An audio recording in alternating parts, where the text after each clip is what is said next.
देखिए, गुजारिश ये है कि हमने अपने प्रोग्राम में बहुत दफ़ा कहा कि इमरान खान साहब जो हैं ये एक दीवाने का ख्वाब है, असम्बलियाँ तलील कर दें, ये कर दें, वो कर दें। हमने उसको बहुत क्रिटिसाइज़ किया, लेकिन फैक्ट रिमेंस कि उसने साबित कर दिया कि जनाब ये होगा, ये हो सकता है।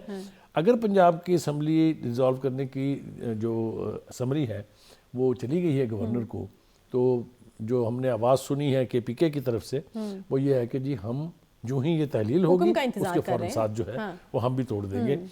जो बात मैंने कंवर दिलशाद से पूछी, मेरे ख्याल से उसके ऊपर बात करना ज़रूरी है कि अगर ये दो असम्बलियाँ डिज़ोल्व हो जाती हैं और आधी नेशनल असम्बली वैसे ही नहीं है, वो वैसे इस्तीफा दे के बैठे हुए हैं, तो कैसे इस प्रेशर को रेजिस्ट करेगी ये मुस्लिम लीग जो ग्राउंड पर कहीं नजर ही नहीं आती है।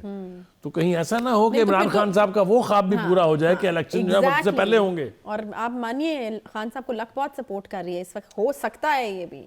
देखिए, और उन्होंने भी निगेट नहीं किया इसको, उन्होंने कहा कि ये पॉसिबल है।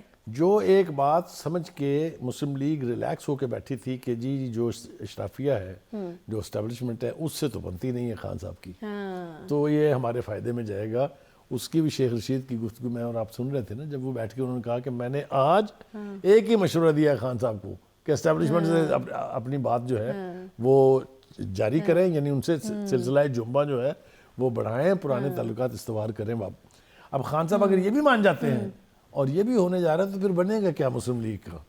मुझे आज इस डेवलपमेंट पे मुस्लिम लीग बिल्कुल एक यतीम पार्टी लगी है, कोई इसका वाली वारिस नहीं है। ये मुझे एक और सिचुएशन जो है वो भी ऑब्वियसली बन सकती है। असद उमर साहब जो है उन्होंने भी आज एक टीवी चैनल के ऊपर बात की है।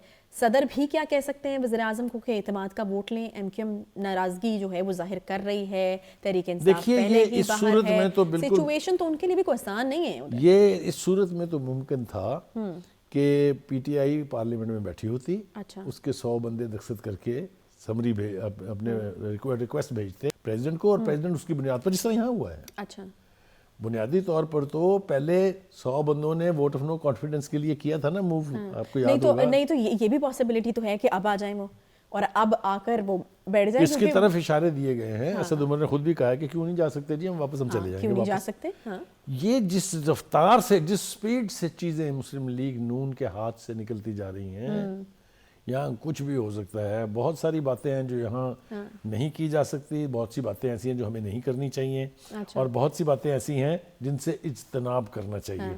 क्योंकि गेम अगर सियासतदानों के हाथ से निकलती है तो फिर कहाँ जाती है आपको भी पता है, मुझे भी पता है। इत्तेमाद का वोट लेने की बात मरकज में भी की जा सकती है, मतलब इसमें भी कोई कबाहत उस तरह से नहीं है। पीटीआई अगर तैयार बैठी आने को, जब तक वहाँ वापस नहीं जाएगी पीटीआई वोट ऑफ कॉन्फिडेंस की, देखिए बुखारी साहब इवेंचुअली तो उनका मकसद वही है ना, मतलब एक मकसद है जिसको पूरा करना है, वो इलेक्शंस चाहते हैं। अगर असम्बली में जाके बैठना पड़ता है उनको इलेक्शंस कराने के लिए और वज़ीर आज़म को इत्तेमाद का वोट के लिए कहने के लिए, तो वो कर सकते हैं। आप कितनी आसानी से कह रही हैं कि इमरान खान साहब एक और यू टर्न लेंगे अभी जल्दी, बहुत जल्दी एक बहुत बड़ा यू टर्न लेने वाले हैं। ये अपने बड़े मकसद को पूरा करने के लिए, वो अपने मकसद को पूरा करने के लिए कुछ भी कर सकते हैं।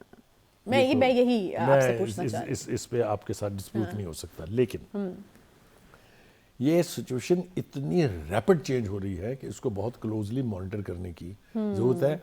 और अगर वहाँ पर मौजूद अपोजिशन जो पीडीएम है, अब वहाँ तो हुकूमत पीटीआई की है ना, वो अगर जागती नहीं है, अगर वो इफेक्टिव मेजर्स नहीं लेती है, तो हाथ से पंजाब की गेम निकलेगी। अगर जो कि पहले भी निकली हुई है, लेकिन अगर कंप्लीटली निकलती है और इमरान खान साहब की मर्जी से यहाँ दोबारा इलेक्शन होने जा रहे हैं, तो ग्राउंड के ऊपर situation is not in favour of the Pakistan Muslim league Noon. Don't you know that?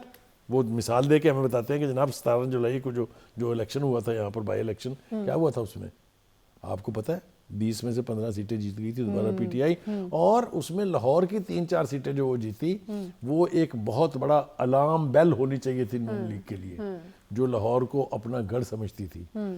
उसके बाद जो बाई इलेक्शंस हुए जिसमें 6 जगह से खान साहब खड़े हुए थे, खुद 7 जगह से शायद, उसका भी नतीजा आपके सामने है। तो मुझे इस बात पे हैरत है कि आंखें खुल क्यों नहीं है। नहीं बुखारी साहब, आज एक सर्वे भी जो है वो भी बड़ा खतरनाक इंडिकेशंस जो है वो दे रहा है।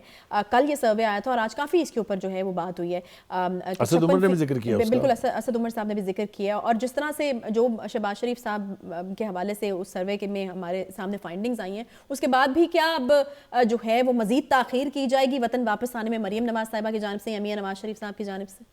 देखिए, मुझे फौरी तौर पर तो बिल्कुल नहीं लग रहा कि वो कल या परसों आ रही हैं, या वो दोनों बाप बेटी कल या परसों आ रहे हैं। क्या स्ट्रेटजी है उनके जहन में, क्या प्लानिंग है, वो मेरी कॉम्प्रीहेंशन से तो ऊपर है। इसलिए कि इससे ज़्यादा खतरनाक सूरत हाल उनकी पार्टी के लिए अपने होम ग्राउंड पर नहीं हो सकती। और अगर इसके लिए भी वो लोग बाहर बैठ के इंतजार कर रहे हैं, सिर्फ नाराजगी का इजहार कर रहे हैं, तो वो किसी की सेहत पर कोई असर नहीं है। ठीक है, तो मेरे ख्याल से वक्त तेजी से उनके हाथ से निकलता जा रहा है। ठीक है बुखारी साहब, यहाँ पे मुझे एक ब्रेक लेने का कहा जा रहा है, लेकिन ब्रेक के बाद जब वापस आएंगे तो आगे किसके पास क्या ऑप्शंस है इसके ऊपर तो हम बात करेंगे ही।